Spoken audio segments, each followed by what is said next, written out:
Union ও সকল সহযোগী সংগঠনের উদ্যোগে আজকের এই জনসভায় উপস্থিত জনসভার মহাসম্মানিত প্রধান অতিথি জাকের পার্টির মাননীয় চেয়ারম্যান মোস্তফা আমির ফয়সাল, উপস্থিত জাকের পার্টি সারা বাংলাদেশ নাগরপুর জেলার সর্বস্তরের নেতৃবৃন্দ, অত্র এলাকার সকল শান্তিপ্রিয় ভাই বোনেরা সকলের প্রতি সালাম, আসসালামু আলাইকুম।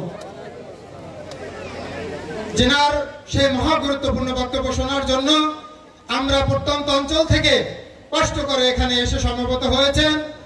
আমাদের সেই মহান নেতা, জাতির ভাগ্যের একমাত্র ভরসা, জাতির এই ক্রান্তিকালের একমাত্র আশ্রয়স্থল জাকের পার্টির মাননীয় চেয়ারম্যান মোস্তফা আমির ফয়সাল সাহেব, তিনের মহা গুরুত্বপূর্ণ বক্তব্য আমাদের আজকে এই জনসভায় পেশ করেছেন।